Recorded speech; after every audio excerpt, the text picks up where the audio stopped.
Good evening, everyone. Thank you for attending. For those that do not know me, I'm Randy Udell. I'm one of your alders for District 4. Jim Wheeler, where'd you go, Jim? Jim is the other alder for District 4. And many of you I do know, and I've had the conversations before. Ever since my first campaign, the question always came up about Osmundsen, and that came from knocking doors, and it's always been on my radar. And in fact, council did move forward, or I proposed and it moved it forward, and council approved 2 speed feedback boards for Osmundsen. Now, I will not, I'll leave that to Ross to decide where those should be placed on Osmundsen. But that's our first attempt to mitigate some of the traffic 2 speed issues. what? 2 speed feedback boards that are similar over on Seminole and Schumann. Okay. That was one of the first projects that I was able to move forward because of concerns. Michael Igesito brought that forward, that there was a concern of safety traffic at that intersection by the pool club. So the live speed displays, right? You're talking That's about the correct. live feedback signs. That's Like, correct. This is your display, this is your speed slow. Yes. Does it record?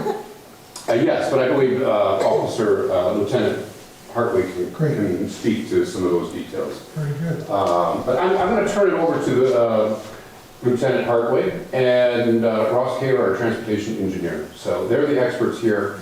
It's your evening for discussion, listening, and what our next steps are. So thank you. Thank you, Alder Udell.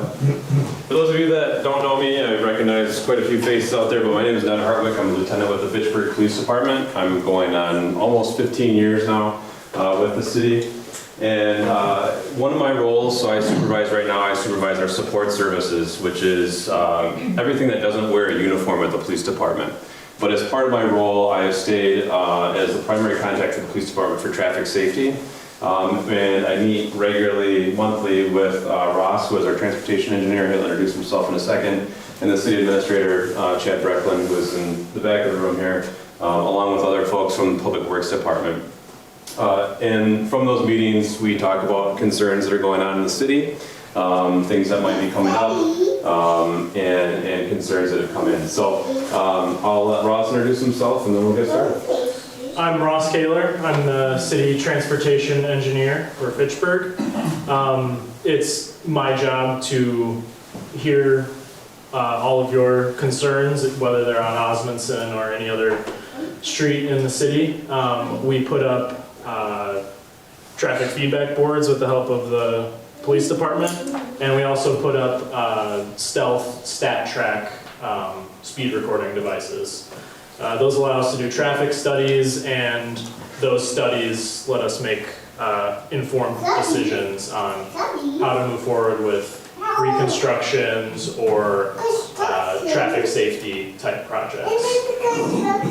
So that's the main part of my job that's relevant tonight. So with that, I'll let Ned kick off our presentation. All right, so obviously we're here.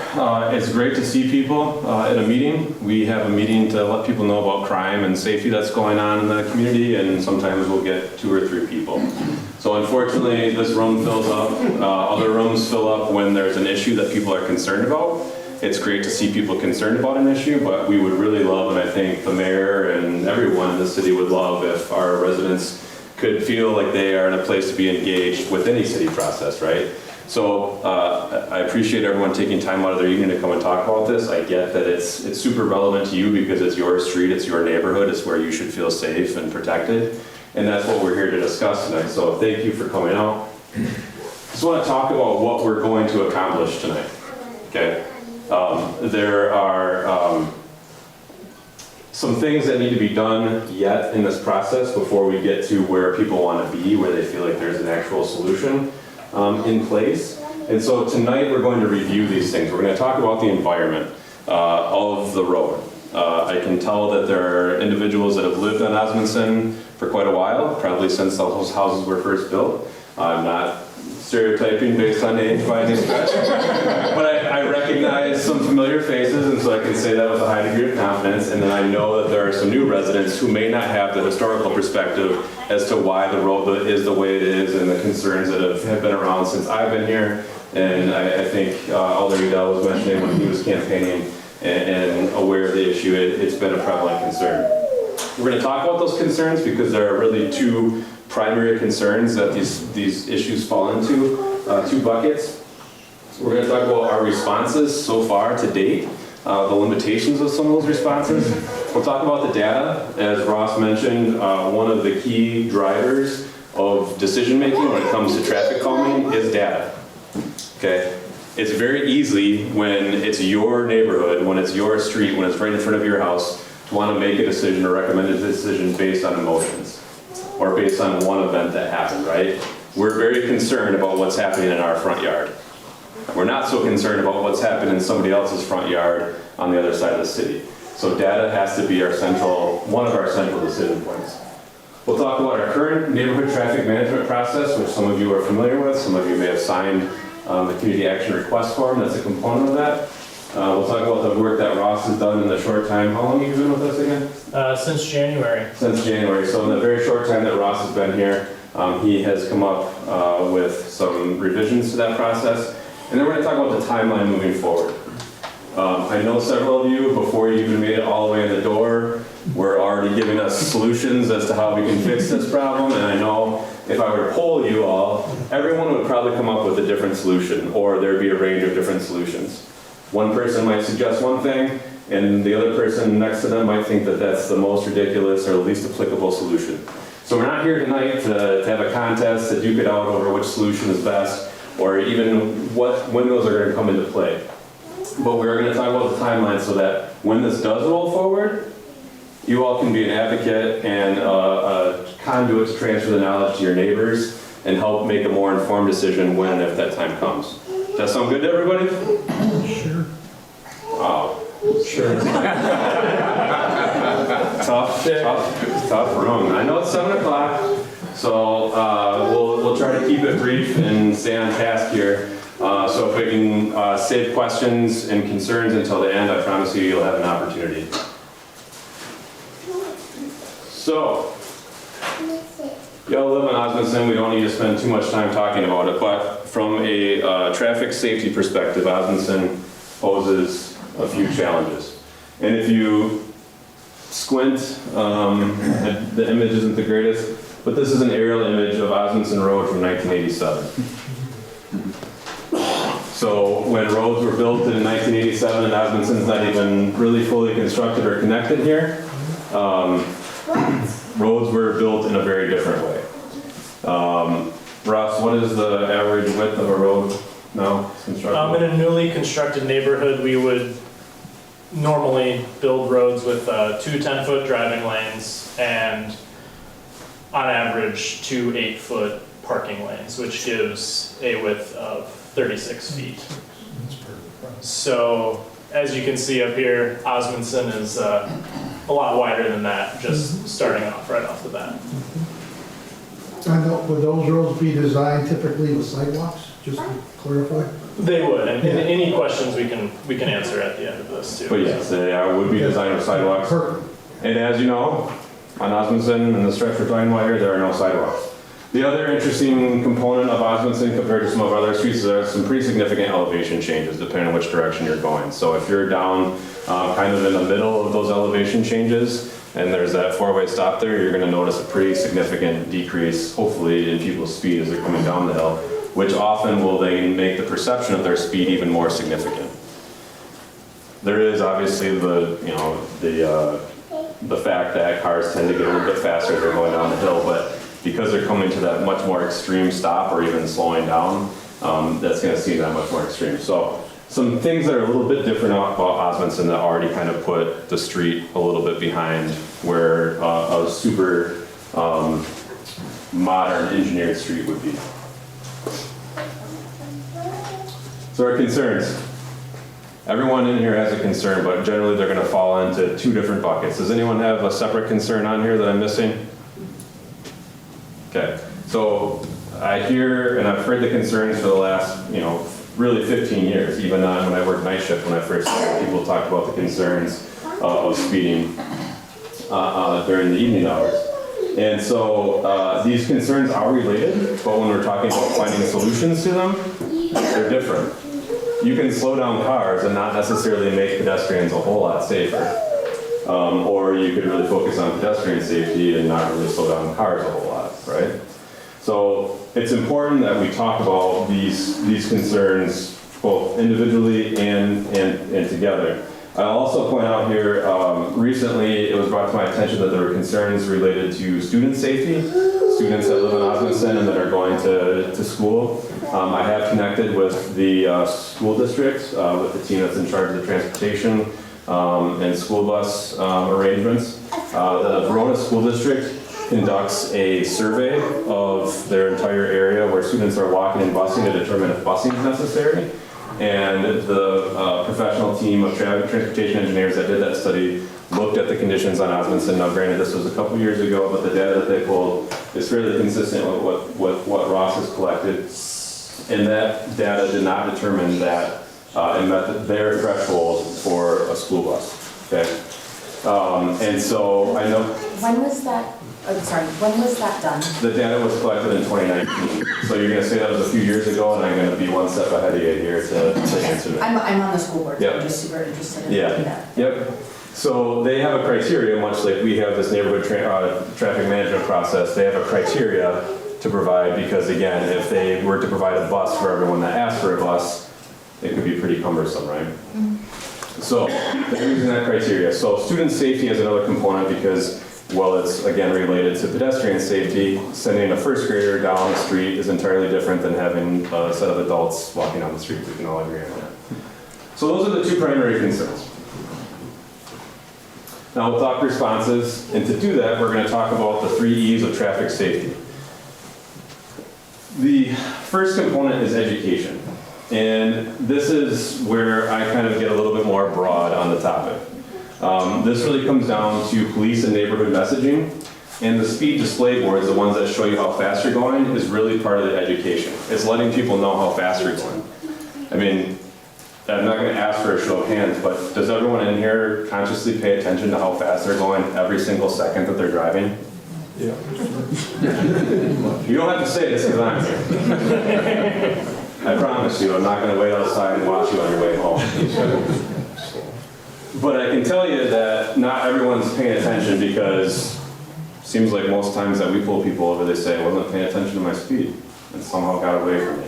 So the speed display boards are one way to remind people how fast they're going and to slow down. So the other part of education is just awareness in general. That comes through neighborhoods talking and being engaged and getting their neighbors to slow down. Engineering is where Ross comes in, and before anything can be modified or changed, there has to be data collection. And studies, like I mentioned with the study that the Verona School District did, and looking at the data. And that data, Ross indicated, is collected with our drivers, the speed display boards, so those boards that display how fast you're going, those actually record a whole host of data. They tell you how fast the car is going, and contrary to popular belief, they're capturing that speed before it's even displayed. So when we put those speed display boards up, people will say, well, that data is not going to be accurate because cars are already slowing down. It's capturing your speed, and then it displays your speed, and then it captures how fast or how much you slow down. So it tracks the change in driver behavior as a result of the speed board. Does anyone want to guess who the most compliant and who changes who changes the greatest change in speed is? The greatest drop in speed?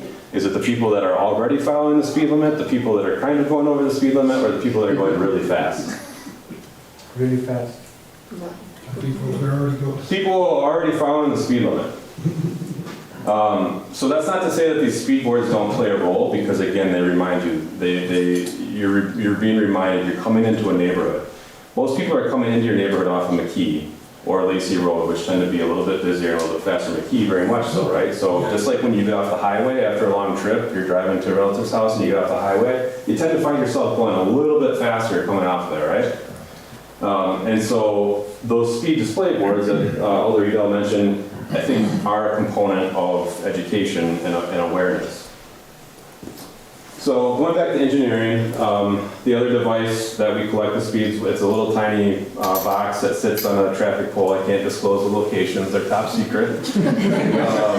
But those collect the data in a very similar system, and you'll see some of that coming out, and it's pretty consistent with what those boards are capturing. So those are capturing time of day, speeds, volume, the size of the vehicle, so it can tell if it's like an Amazon truck or like a little tiny car. Sometimes, I don't know if it goes down to bikes. They don't. But it can tell us, like, if we've gotten concerns in the past, so if we have large semi-trucks coming through our neighborhood, we can look on there and say, look, you're only getting one semi-truck through your neighborhood. So then the other components of engineering are we look at environment modification. So one of the components that has come into our concerns are people can't see the stop signs down at Schumann. And so they're coming down there, and that involves trimming trees. So that's an example of modifying the environment. Another example of modifying the environment would be putting more speed limit signs up. There are a lot of parts of neighborhoods in between McKee Road and Lacey Road where there are no speed limit signs in those residential streets. Now, most everyone knows that the speed limit is 25 miles an hour, but again, it's just a reminder, hey, I'm in a neighborhood, I need to slow down. The other components of engineering then really get into this neighborhood traffic management process, where we would take an existing road and look at modifying it based on this criteria that Ross will talk about in a second. And then, as we plan for new neighborhoods, and how many miles of road do we have now? 145. So we're dealing with, when we're talking about what our snowplow drivers are doing, what our road maintenance crews are doing, what the police department's patrolling, that's growing monthly. Yeah, roughly 3 to 5 miles of road are added per year. So as those new roads are designed and new neighborhoods are built, we're incorporating a lot of these lessons learned from other places like Osmundsen into these new designs. And the third piece, everyone's most favorite, is enforcement. And the typical routing of a traffic concern is it comes to the police department, because it's a natural reaction for people to think, hey, there's speeders on my street, we'll call the police department and they'll come and enforce it. Now, if I was a police officer in the village of Rosendale, on the way up to Green Bay, that might be true, where now all of a sudden we're gonna go out there and we're gonna slow down the speed, all we're gonna do all day is slow people down. Realistically, for traffic enforcement to have a consistent impact on slowing down vehicle speeds, studies show that you need to have a police officer at the beginning of an area and at the end of an area, which is where you look at a lot of times on the interstate, you'll see a state trooper on one end and then the state trooper further down, and that's a zone that they're going to enforce. And that has to be consistent. Because we all know that if you see a police officer sitting somewhere for 3 days in a row, every time you go to work in the morning, and then maybe on the 4th or 5th day you're still thinking I'm going to slow down, but then by like the 8th or 9th day, guess what? You're going a little bit faster again, right? So it has to be consistent, it has to be highly visible, and it does not ultimately have a long-term impact on slowing people down. Now, as a resident, and you see someone pulled over out in front of your neighborhood or in front of your house, does that make you feel really good inside? Yeah. You're like, yeah, they got it, they're slowing down. Well, guess who that person most likely is? Neighbor. Your neighbor. That's fine. If they're speeding, they deserve to be pulled over. It is. So I'll ask you guys this question. How many people follow the speed limit here to the letter of the law on the way here tonight? You can say with 100%. You're driving. I want 19. So again, I started this conversation off, this is your neighborhood, I get it, it's your concern, it's your young children, it's your family, it's your right to feel safe in your neighborhood. But when you're driving through other people's neighborhoods, are you driving the same way that you would in your own neighborhood? Now, I'm gonna check your driving records. You are very, very confident in all of your answers. I take a highway so I don't drive through it. All right. So I just bring that up in the sense that I've been in neighborhoods, I've been in neighborhood meetings before, and I've told this story, it's overused, but I'm gonna use it again. Go to a neighborhood association meeting and hear concerns about speeding in the neighborhood. Literally within, I've forgotten now if it was the next day or the day after. With less than 72 hours, I'm sitting in the neighborhood trying to be responsive. Car goes past at 37 miles an hour, okay? Now, not necessarily an automatic ticket at that point based on where I was sitting, but I'm thinking I need to get out and at least tell this person, hey, the neighborhood's concerned about speeding around here, please slow down. To my surprise, who was the person behind the wheel? The president of the neighborhood association. Oh my gosh, I drive through my neighborhood all the time and I wasn't paying attention. I get closer to home, I'm thinking about everything else. So this ties back into the educational piece. It's very easy to say things like, the people speeding through here don't live in this neighborhood. The people causing the problems don't live in this neighborhood. Now, in most streets, that's not the case at all. It's almost always people that live in the neighborhood. Osmundsen, I will give you, does have some pass-through traffic. But the Ross's, the transportation engineer who Ross replaced was actually able to get some data from cell phones. So when you're hooked into your cell phone, you know, you're already giving away all of your information to everybody and their brother anyway. Well, one of the things that your cell phone is doing is it's also tracking how fast you're moving.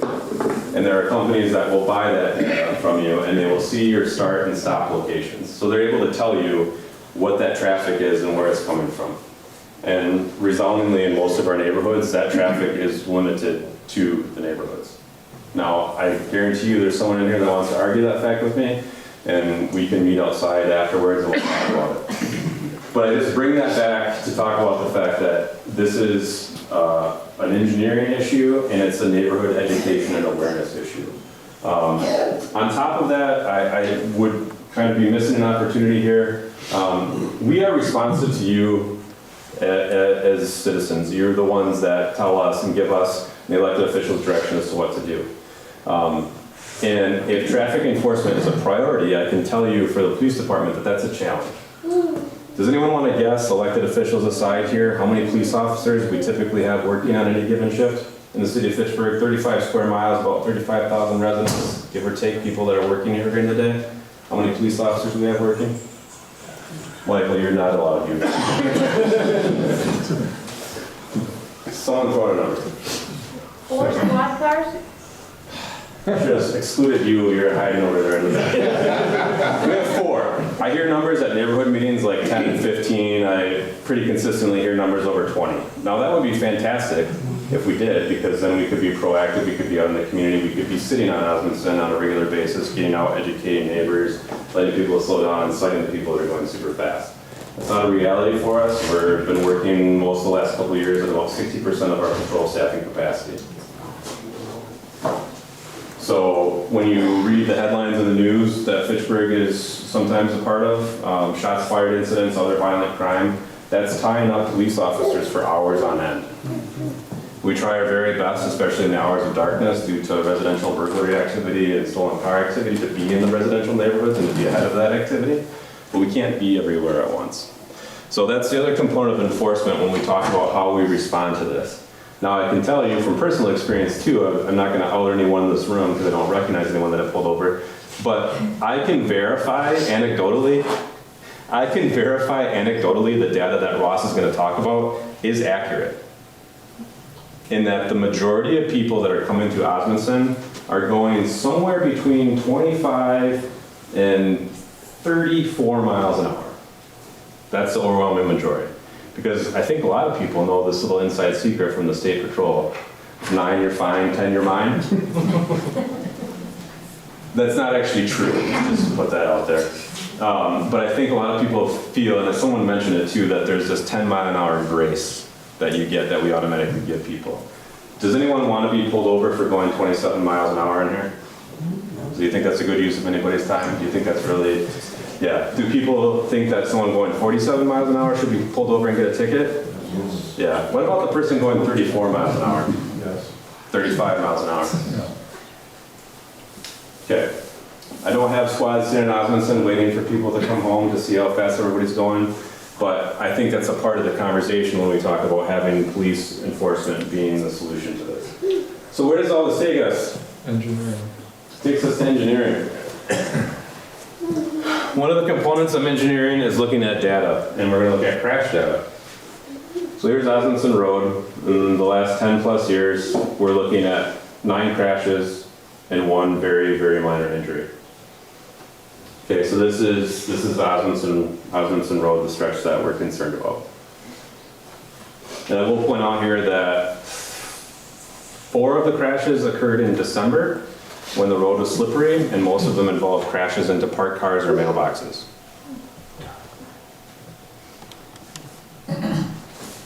So here's our citywide traffic data in the same time period. What was the population roughly in 2013 of Fitchburg? In 2013, it would have been probably closer to 27, I was gonna say 27. We'll talk about that in just a second though as it relates to traffic volume. So this is citywide traffic crash data. Now, if you want to play police supervisor for one moment, no one's taking me up on that offer. If you want to play police supervisor for one moment and say that I was able to get 4 police officers to focus on traffic because the city many years ago used to have a traffic team that just focused on traffic enforcement. If we wanted to focus on traffic enforcement with the idea of making our roads safer and reducing traffic crashes, where do you deploy them? So it's no secret, you have 40,000 vehicles a day traveling on Fish Hatchery Road, more on Verona Road. We have Highway 14, Coney Highway Double M. And meanwhile, in all of this activity, we're responding to calls for service and doing a whole host of other things. So I bring this up not to make you feel like your concern isn't important, but it's part of the situation that we're dealing with. So Ross, how many other neighborhood traffic concerns do you say we have at any given time? We probably average 3 that are at various stages of the process, whether it's just something I've heard about and might be starting a petition, or something that is actually in the engineering phase. So keeping in mind that we have all these traffic crashes and that we have concerns in various stages and formats, the city has to have a process to evaluate those things. Because again, it's ultimately your money that's going to pay for these things, the traffic calming, right? So we wouldn't want to just put something in place because we think something's going to happen or because something even happened. Because sometimes things happen and there's really nothing, there's no engineering response that can occur. So I turn over to Ross here, and he'll talk a little bit about some of this data. Sure. So this is a graph of the average daily traffic. That's basically just cars per day on Osmundsen. This is south of McKee and north of Lacey. So we have data from 2010, 2016, 2017, 2021, 2022, and 2023. As you can see, there's not really a good trend up or down with this average daily traffic data. As someone already kind of pointed out, the population of Fitchburg has increased in this time frame, but the amount of traffic we're counting on Osmundsen has not necessarily increased. And I think part of that is due just to the development of other areas of the city and other ways for people to get around. So I know there has been some feeling expressed that this is a growing problem on Osmundsen. Well, really, the root of this problem is traced back to when this road was built and designed. Now, I will argue and offer that since the pandemic especially, people's driving behavior has become incredibly poor. Speeding is one component of it, but the worst behavior, the worst offenders that I see are people that are entirely distracted. They're not paying any attention to what's going on. And that applies to any and every square inch of our city and the roads. People have no regard for other drivers on the road, passing, cutting people off, waiting until the last second to make a turn, not signaling. The list goes on. And then this is a graph of speeds on Osmundsen in that same area. We have good speed data from 2021, 2022, and this year, 2023. These were all collected in June, July, or August. So I will say the 2023 collection lacks most of the middle of the day of a Monday. And so the idea that these are equal comparisons of a full week The 2023 data set lacks a weekday. These are average speeds, so 1 day's worth of data does not really skew this data. Is the traffic counts that you did during the school year, or in this, because you said June, July, and August, and we see a lot of school traffic coming up and down Osmundsen this time of year, but that wouldn't happen in June, July, and August. Right. I'm not sure on the ones before. We've done counts during the school year. Yeah, but I wouldn't be able to give you the dates of every count off the top of my head, though.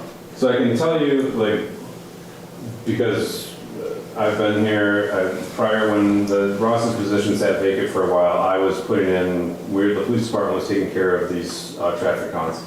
The overwhelming majority, so this speed right here is the 85th percentile, so the blue line, so the 85th percentile. So that means 15% of the traffic is moving faster than that speed. And again, that means that where most of the vehicles are traveling, that could just mean that car is going 34 miles an hour. All right? It doesn't necessarily mean that they're going way, way faster over the speed limit. Correct me if I'm wrong, Ross. But it means 85% of the traffic is moving at or below that speed. So there are going to be outliers, just like there are going to be people going super fast. There are going to be people that are going slow, and statistics is a whole fun thing that no one wants to get into tonight as it relates to outliers. But I can tell you from my time sitting down at Schumann and watching cars come down the hill in both directions and running radar, running laser too and being a little bit more sneaky, I can tell you that these speeds are consistent, and they're consistent, they've been consistent, and I would be willing to bet with the engineering of that road as it sits right now, it will remain consistent. The 85th percentile is generally used as an outdated way of setting speed limits, but basically it's capturing what people feel comfortable driving. There are lots of places that have, not necessarily in the United States, that have gone away from speed limits and they just focus solely on road engineering because they know that the majority of people are going to drive as fast as they feel comfortable. No matter how you engineer a street, you drive on Longford Terrace, you drive on Crescent Road where there is every sort of traffic calming, I can tell you that I've seen car parts flying off of them. I have seen cars going every which speed possible. So there will always be, just like there's always that one guy in any environment or one person in any environment where they are going to disregard any and every speed limit and traffic calming measure. So that covers the speed there.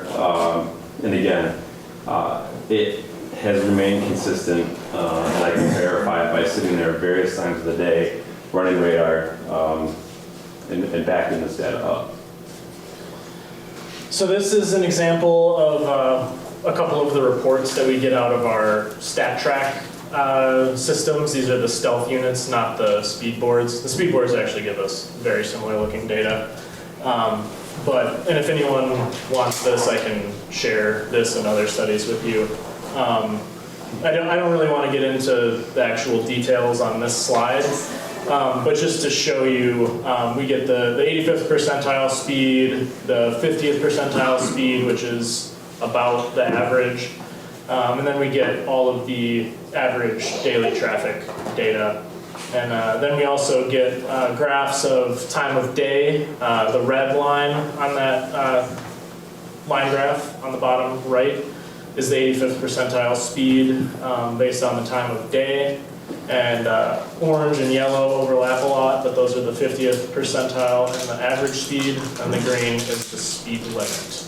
So on that graph, just because it's hard to see, could you please point out the times when kids are walking to school and home from school? Yep, so 6 and 8 is right here. Yep. So we're turning up like 33, probably 33 and a half, very close to the actual, maybe even a little bit lower here, to the total 85th percentile. And then the evening, so 2 to, we'll just go 2 to 5. It drops down a little bit. Thank you.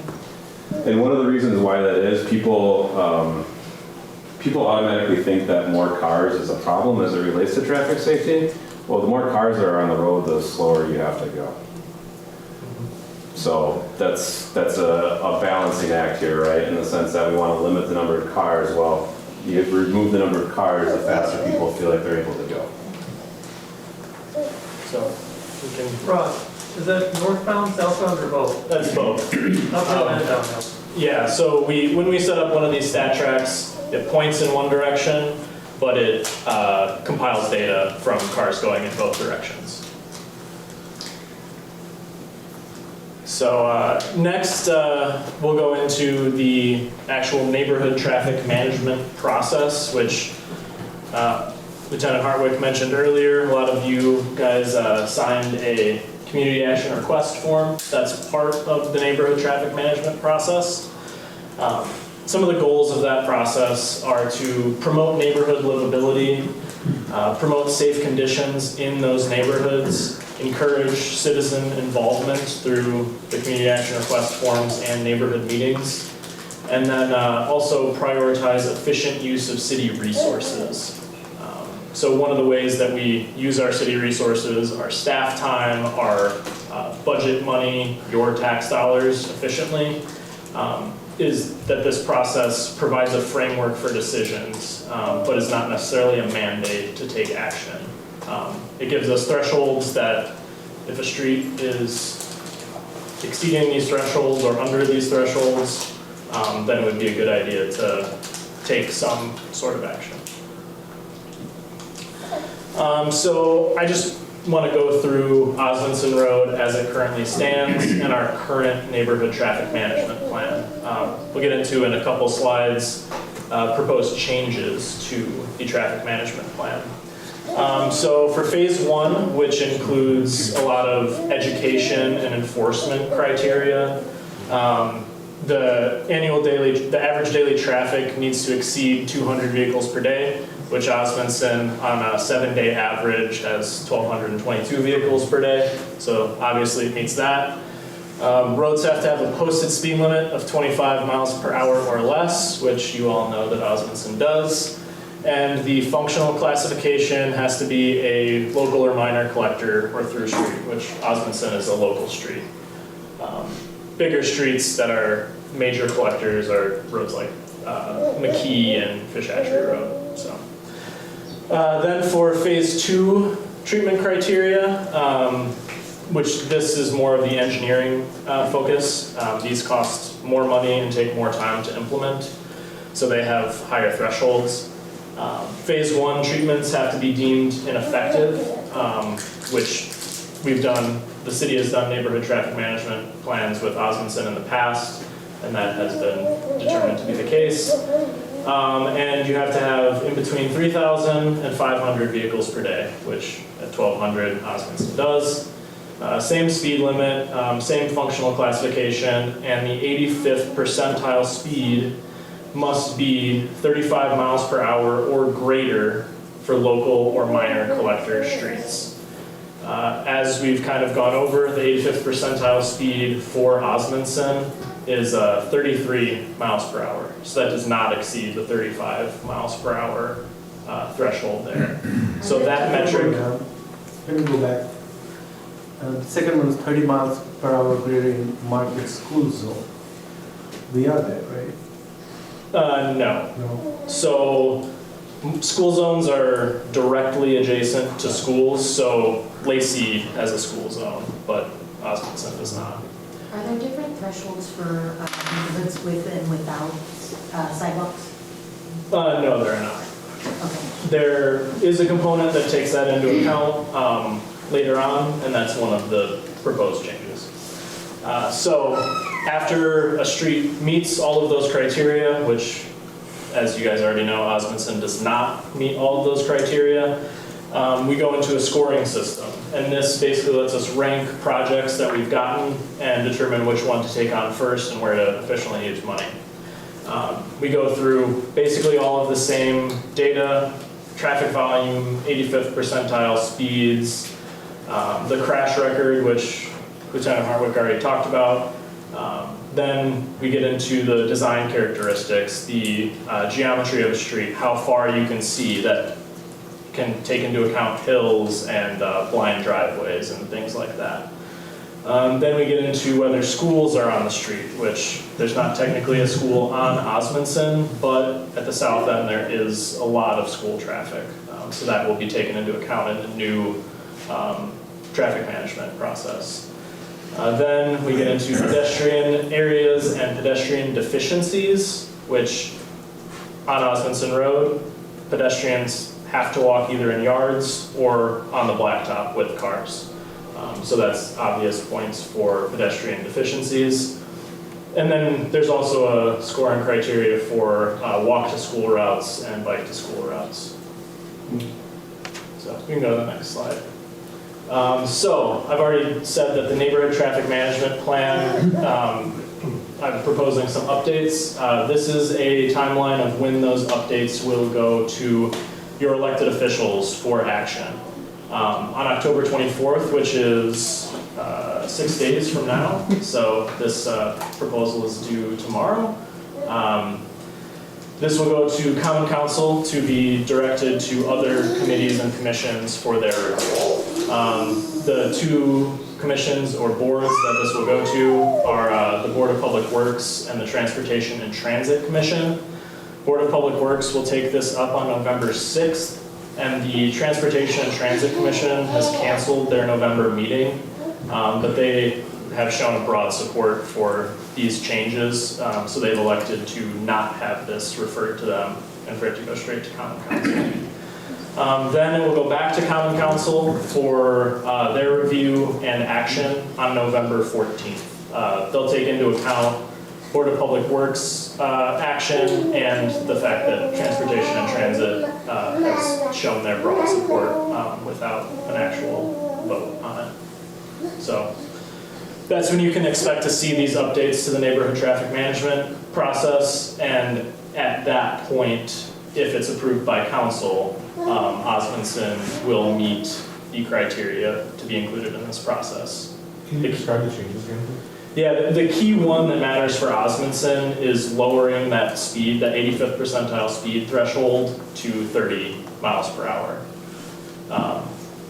There's also, if you read what I'm going to submit to council, there will be a more thorough outline of the changes. So just to emphasize that point, what's going to the council, the changes that Ross has prepared, Osmundsen Road, with the data that has been collected, will qualify to move on in this process. So previously the barrier was the 85th percentile speed of 35 miles an hour. This is changing that. Ross, feel free to jump in front of me at any time and correct me if I'm wrong. But this data will qualify for the next steps in the process. Now, there are still steps in the process, which is I just want to make the expectations clear here. Those steps in the process will involve bringing concerned and involved neighbors back together again in another series of meetings. Tonight, remember we talked about what we're going to do tonight? We're not coming up with solutions. We're not taking a vote on if we want speed bumps, if we want a big gate that pops up when you're going over the speed limit. We're not going to shoot out a net if a car is going too fast, those types of things. We're not there yet. I understand everyone has a different perspective. Sometimes it's the stop sign. We put up the stop sign and we think that's going to stop everything. Well, literally that just creates more problems when we put up a stop sign. So this is the first step, but previously this plan had made that one component a barrier to this even qualifying and moving forward. So I think it would be fair to say that Ross has taken into account the hole in which Osmundsen Road was kind of placed from the very beginning. If you remember back to that picture of Osmundsen Road in 1987, yeah, things have changed, right? Things have changed in our city and people have become much worse.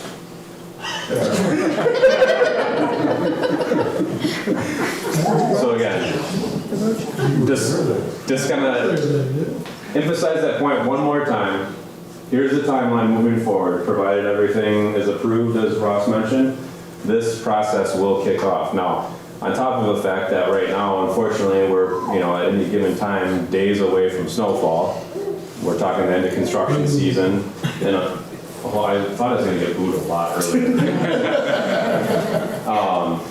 But we would not be in a position to take any action right now. I understand when we get emails, I get it. I have a young child at home. I want things when it's related to my child's safety to be taken care of immediately. I get it. People want to have those things taken care of right now.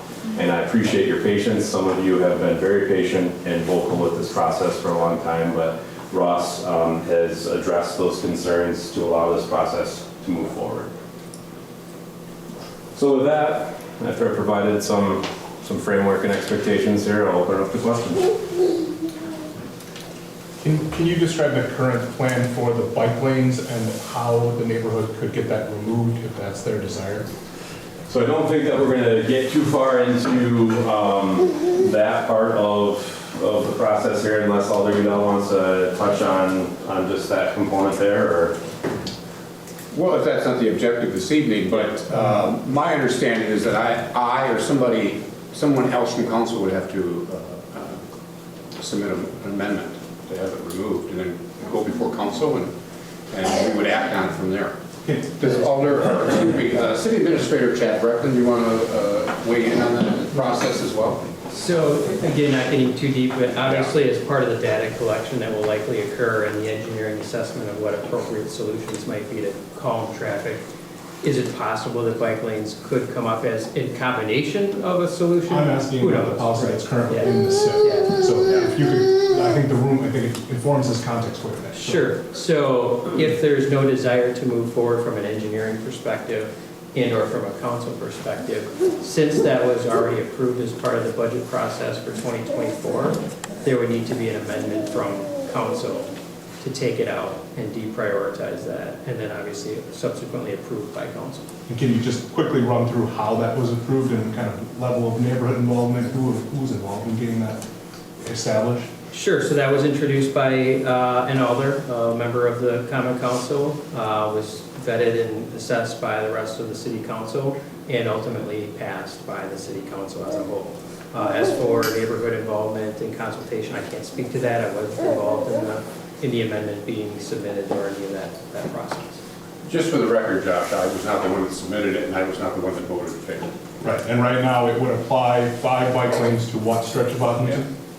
Or 5 lanes to establish bike lanes? From the north to the south, from McKee to Lacey. Okay. And then on Pembroke, east. Painted bike lanes, is that what you're talking about there?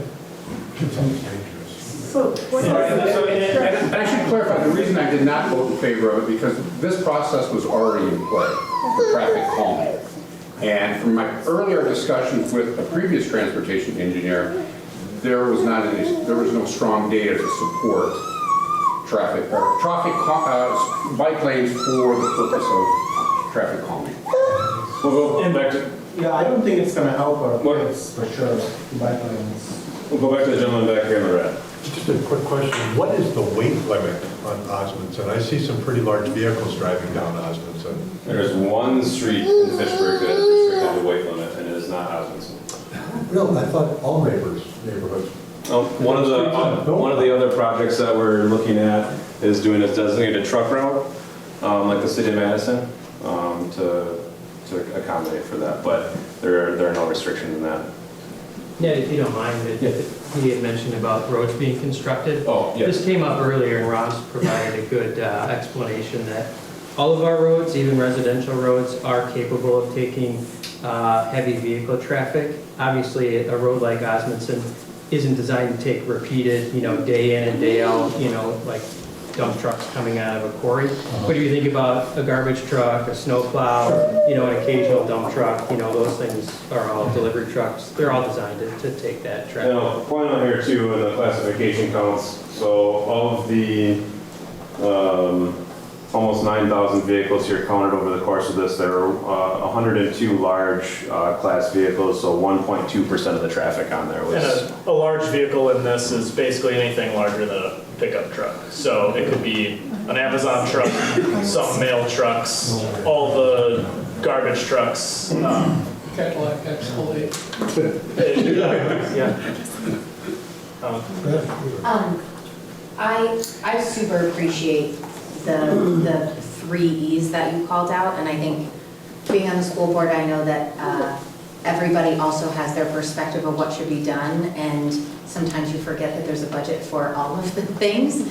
So I agree wholeheartedly that policing, like person force, has its limits. We all have 24 hours in a day, and we all have budget. And I think that's why I'm excited to hear about speed humps or other things that an engineer, who is not me because I'm not an engineer, deems appropriate. I did have a question on education. Whose job is it to educate the community? Because when I moved into Seminole Forest, I did not get a note of like, hey, you need to educate your neighbors. But also, being a good neighbor means holding your neighbors, conversing with them, but also, I don't know that it means holding your neighbors accountable. Like, whose job is that education piece from your perspective? So it's a combined effort from city staff and the community. So that's part of the neighborhood traffic management process, building in neighborhood meetings, getting the neighborhood involved. I mean, part of the education process is just having all of you in a room tonight to see, this is the data, these are, the people that use this felt road very the like most. neighborhood-led, right? This felt very reactive, which I think is fine. I think it was super smart, Alderman Udell, to say, let's take this out of email, let's go to a meeting where we can all discuss. But this wasn't proactive on behalf of the city, right? This was very reactive to a bunch of neighbors being like, hey, this isn't safe, my kids walk on this street. So I guess my question is, are there any proactive education measures like printing lit, as sending out emails with videos, or just giving data of like, hey neighbors, there are blank number of kids walking to and from school, right? We have public school kids who are within a walk zone, who are calling the school district asking for waivers to have their children bused, and that is not something the school district can afford. And so I would be super in favor of like an educational piece being sent out in a more proactive manner, because I think you're right, it's us a lot of the time, right? It's our own neighbors. And so that's a great point. Ross is correct, it is a team effort. I know you have your neighborhood association president here who, I don't know if that's by volunteer or if that's just by default. It's kind of, it's a thankless job.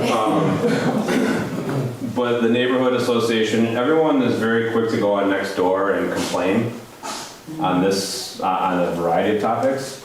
I don't go on Nextdoor and find much as far as people talking about solutions or getting people together, putting on a neighborhood meeting. You have elected officials that are responsible for that communication. The city has limited resources in putting that information out there. I will point out, and everyone's free to take a couple for their yard. I would not recommend them putting them in your neighbor's yard if they don't get the permission. That might generate some calls for service for us, but you are welcome to take these yard signs.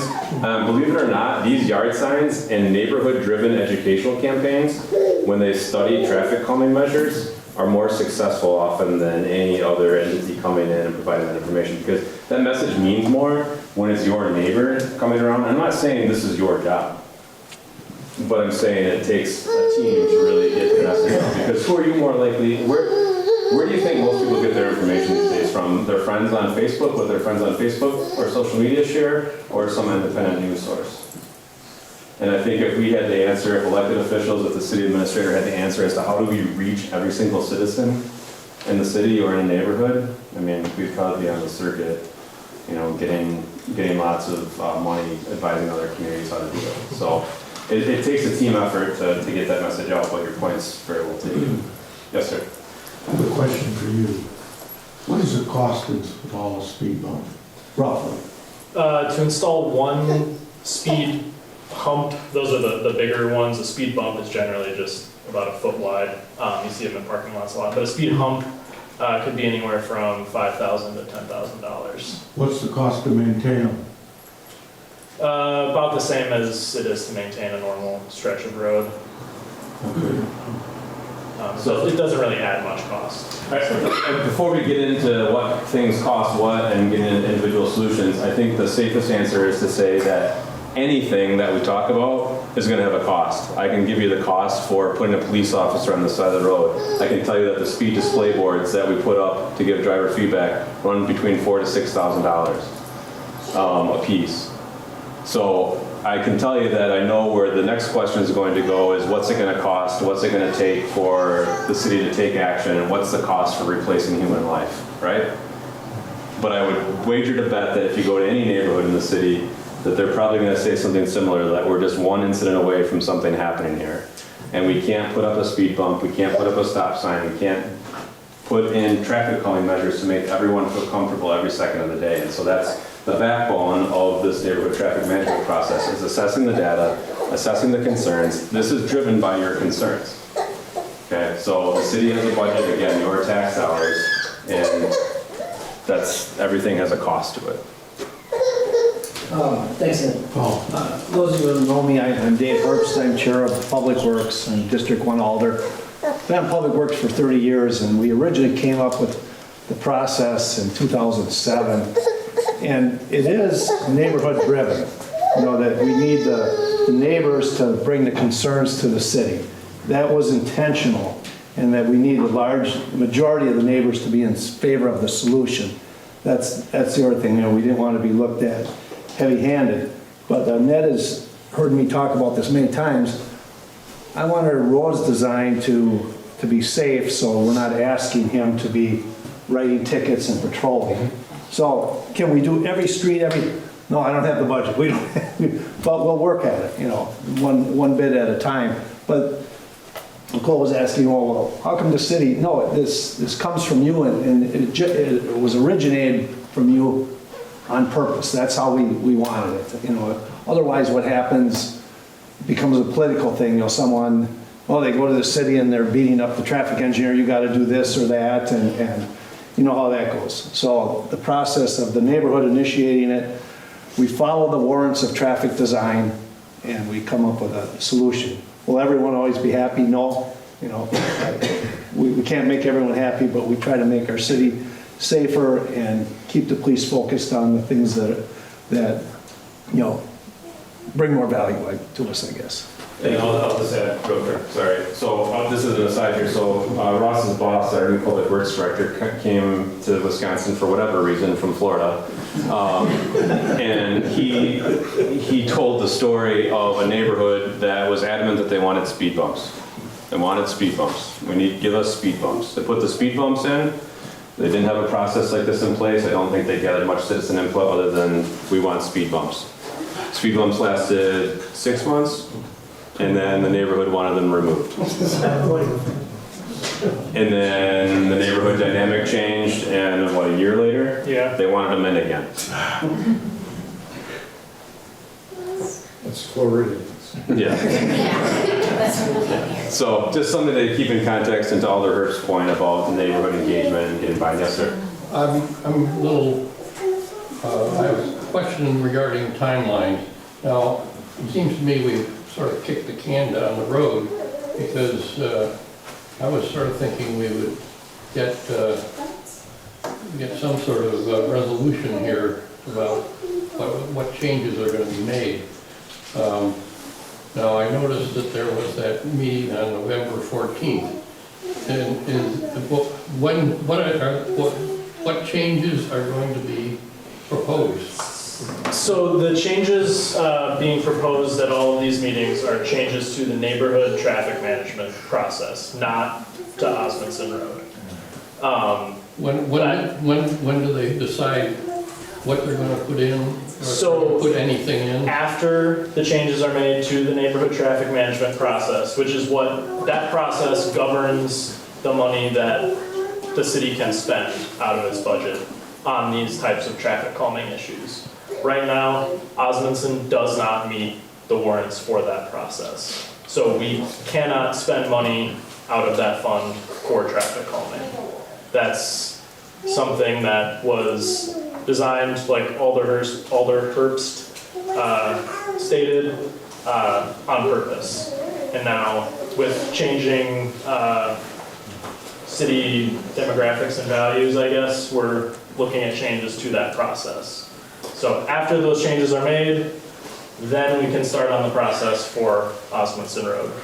Roughly how long is that? Is there going to be a meeting, neighborhood type meeting to Yes, decide? Yes, yes. So people can give feedback as to what they want? And Yep. And we just could not move forward, we cannot move forward until that process is changed. And that's coming before council, 24th, was it the date as well? Yeah, Sometime relatively that's soon. referral, Yeah, it's referral anyway. So, Does any of this include a crosswalk at Timber Ridge Trail? That will be determined in the neighborhood traffic management process once we start that for Osmundsen. No, like Lieutenant Harwick and I have kind of been stating throughout this, we're not at the stage for specific solutions to any particular intersection of part of Osmundsen Road. Maybe the lieutenant can answer this question. It seems to me that we have the technology to eliminate speeding in this, on this road and any other road.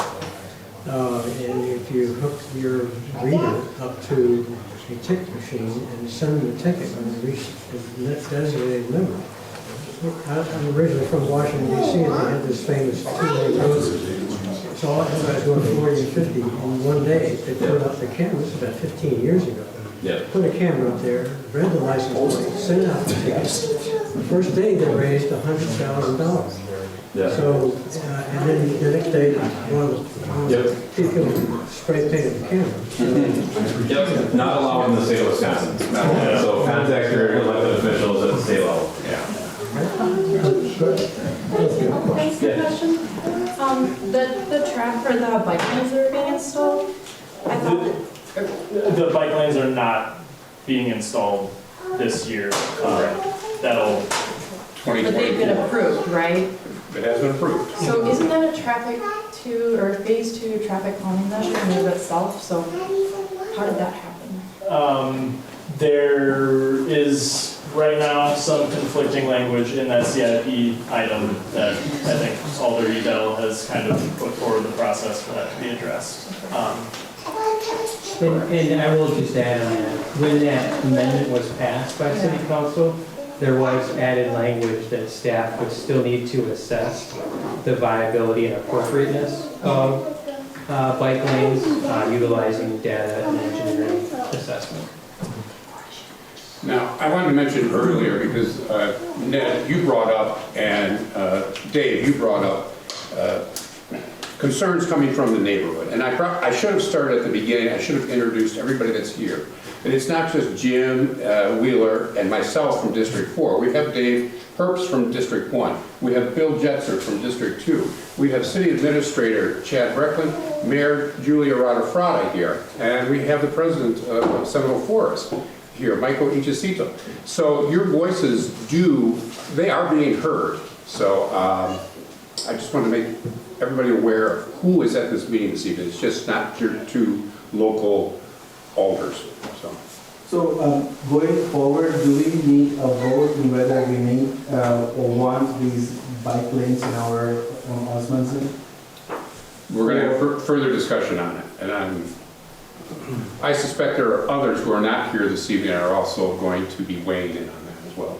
Okay. So you're going to see more. What's the plan to get that feedback? What's the process? Yeah. I just don't want next year we forget about it and there's people making bike lanes in front of my house. To some alders' dismay, it will not be forgotten. Because I didn't vote for it. And there are some that live on Osmundsen Road that are making certain that stays alive to be defeated. So. I'll just add, I'll reiterate what the city administrators mentioned. There was language added into that. Yes. So yes, it was voted on and it's going, the money has been approved. The money has been approved in the CIP. I think what Hassan is maybe asking is like, Yep. is there a proactive way that we as neighbors could like sign up for a newsletter, or like how do we stay informed so we know, hey, if you want to weigh in, you need to show up at this meeting. This is where a more holistic discussion will happen. Well, I think that will continue to come from me to Michael, and then you distribute it from there. Gotcha. Yeah. I do not distribute it because I don't have all the email addresses for Seminole Forest for obvious reasons. And I'm an elected official. Do you have an opt-in? What's that? Do you have an opt-in distribution option? For myself? Yes. For those that are coming from you? Yes, we could work on that. Yeah, but not everybody does that. And Michael's is restricted, but his encompasses everyone that wants to be on that list, correct, Michael? I'd send it out to everybody. Yeah, that's what I'm saying. That's what I'm saying. Yeah. He spams us all the time. Oh yeah, no, I live in Summer Forest and I get them all the time as well. It's just that I cannot send those emails out because I'm an elected official. Otherwise, some may want to use it for political purposes. That's why it's restricted. I have a question on the speed bumps. So I've been told and have read some things that they can be damaging, no matter how your speed that you take them over them, they can be damaging to your alignment and other things with your car. So what's the deal with wanting speed bumps? Who would like So to get that? that's part of the solution conversation, but I'll quickly point out that there is information out there that validates that concern. So that's something that for everyone to consider. And one of the points of moving this process forward and having that conversation about the different solutions is that Ross is the expert and can present the pros and cons of these different things for people's consideration to make an informed decision. I just had, I'm hearing a lot of opposition to something and I don't understand. So I heard that there was something that was in a budget that had funds allocated and then the rest was going to go through a process. That process would likely not have anything happen into the future, but there's funds allocated and you still could paint lines this year so you could actually have something in place for a period of time until you could get the rest of it figured out, but I can't figure out where the opposition is coming from. So that was not based on any type of study or data. Those streets were pitched by an alder outside of our district as a 3-street package to add lines.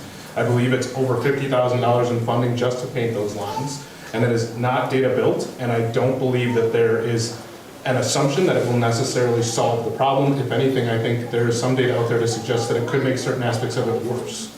And so I think there's a number of members of the community who would like to see the full assessment done and all the options considered so that if the lines get painted in a way that was not the NTMP, that is not seen as the solution to our problem. Right? And that is not seen as an action being taken, so now we don't have to worry about this anymore. And the NTP, the revision has been in the works. So and I understand there's a focus on that process right now, and again, that's not the focus of this meeting, but I think it would be a safe summary to say that those lines aren't going to get painted before this process is finalized, and this process would likely be moving forward, and we'd be assessing things holistically and really looking at the bigger picture. Again, if you want to jump in front of me and correct me if I'm wrong. So I don't want to add to confusion. I don't want to take away. It's 10 after 8. I want to be respectful of everybody's time here, and I guarantee you that there are ways, if you want to be engaged and stay abreast of this information, that people can solution that here shortly. Michael, did you want to say something as a... No, I think there's... I'm just hearing some frustration from neighbors regarding the bike lanes, because it was kind of more of a surprise because there was really no input from the neighbors that are directly living on Osmundsen.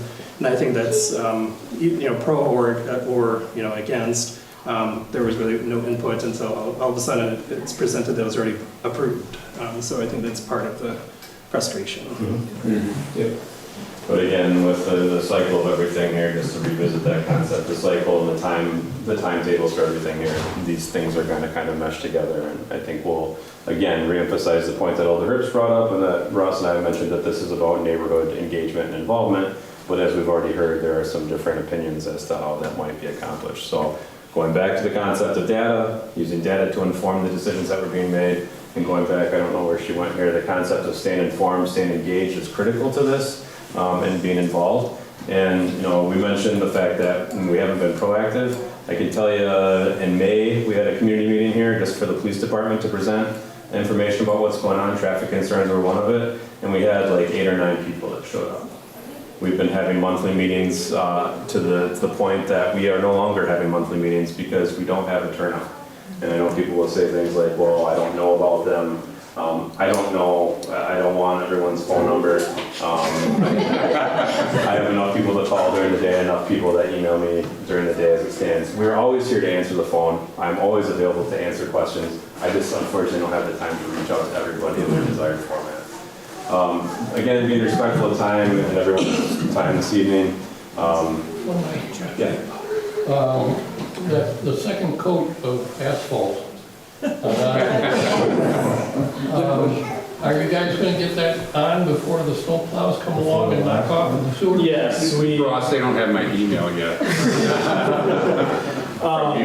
If we get snow this month, I will be extremely annoyed. It's still October, but that project, the deadline for completion is October 31st.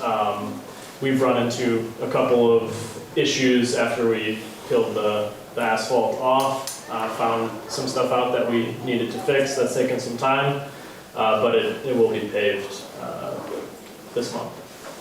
When do they shut down the asphalt plants for the winter? Around Thanksgiving. They can be reopened, but we're not going to get to that point.